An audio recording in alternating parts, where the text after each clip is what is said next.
What is going on YouTube? Shane from Cali Domestique today with a video that might help you out. I hope it does. So we all spend hours on editing videos, just upload to YouTube and find out that you might get 1 or 2 likes. Maybe if that, but what are we doing wrong? We think it's great, we do the editing, we do the overlay. I'm gonna give you 10 tips, and if you stick around, there's gonna be a bonus one to help you get views, likes, subscriptions on your YouTube videos, especially in the cycling realm. But you can use this for any type of video. Ready to get started? Let's go. Tip number 1, use compelling titles. Make your title searchable for what you would search for. So if I'm doing a review on the best gravel bike of 2024, that's what the name of your video should be. You can also put brackets and emojis to make it look better. That way it's more enticing for someone to type on it. And Google is your friend with this, so put the video title on what the search is that you're trying to relate to your audience. That's tip number 1. Tip number 2, make sure you have an effective description for your YouTube video.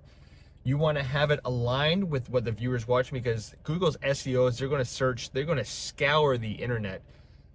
So would you want to not be found? Maybe they're just personal videos for you. In that case, have it unlisted or private, but make sure that you have a very detailed description. ChatGPT is your friend, and you can always tweak that. So make sure you relate to the audience what the video is about.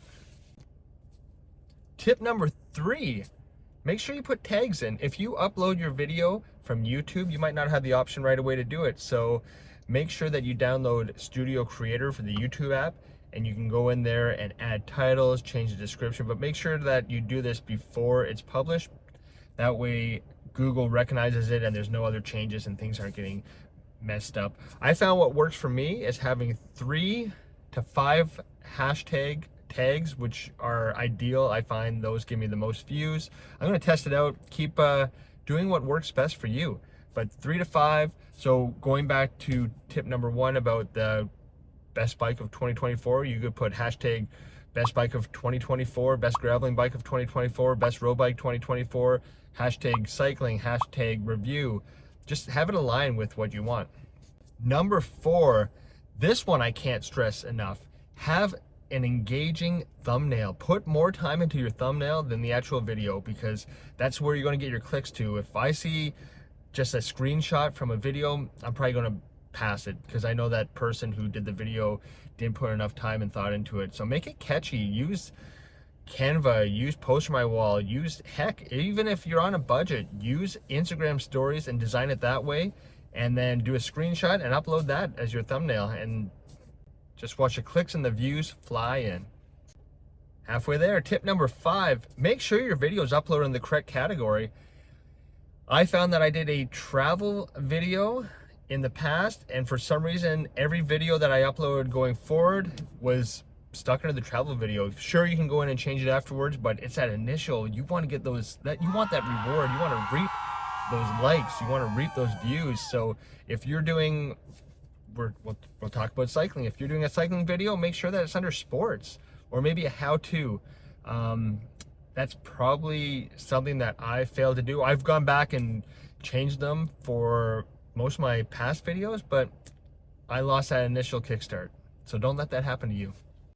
Tip number 6, you're going to have to do this on a desktop after you upload it. You can do it, or if you upload it from a computer, do it right away. But do your end screens, your end cards. Make sure that there's a subscribe button, next video. If you put your videos into a playlist, it's just going to keep playing. People are watching videos on TV right now, and they're not necessarily grabbing for the remote control to change it or search for something else. So if you've got engaging content, those views, that the view time, the hours will just keep rolling if you do that. But make sure that you put some like videos up in the corner so your viewers can continue to stay on your channel.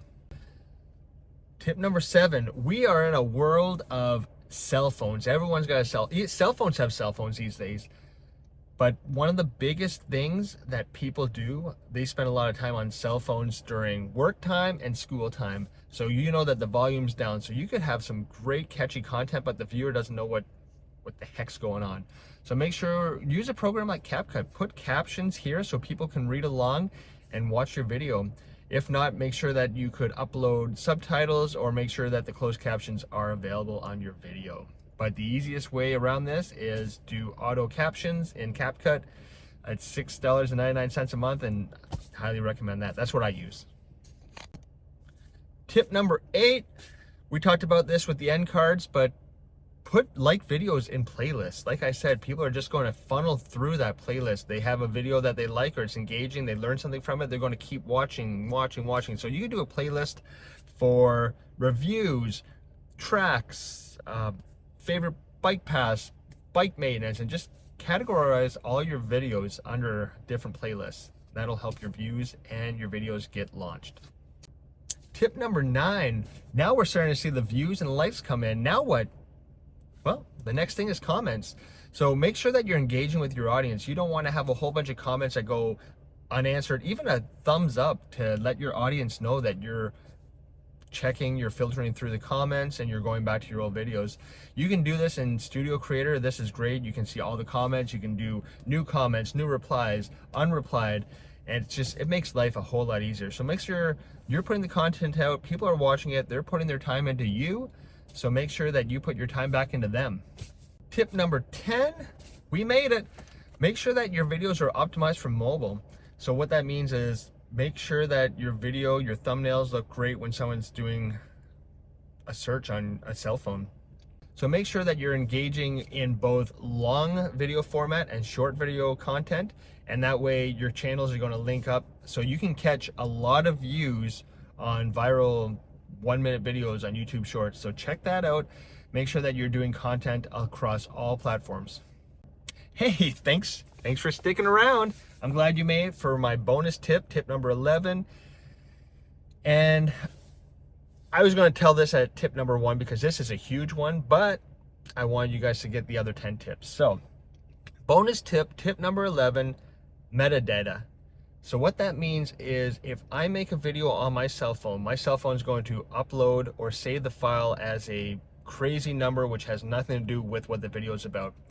So ideally, I would recommend you, if you do film on a DSLR, you're probably going to upload it to a computer anyways, but even if it's on a mobile, like I'm filming right now, send it to your computer, right click, get info, save that video file as what the video is about. So make sure if you're doing the best gravel bike of 2024, save the video on your computer before you upload it to YouTube as what the search is. So that way Google will find out that, oh, this video is the best gravel bike of 2024. That's the file name. And then when you upload it to YouTube, make that the title. And that's just going to help with the search engines across all platforms on the interweb. You'd be amazed on how little tweaks can help the growth of your channel. And if you're using photos on a blog, if you're uploading photos to your video, save those photos as basically hashtags. What that means is if I have a video of me in the mountains going downhill, I would rename that picture downhill +, cycling +, mountain biking +, outdoors.jpg before I add it to any of my videos. So that's also going to help with the search. So metadata is your friend. That's the bonus tip. I hope this video helps you and your channel grow. If it does, comment below. If you've done all these hacks and tips and tricks and you're still getting a handful of views, I want to know in the comments. I'll go check out your channel and see what we can do. Until next time, see you later.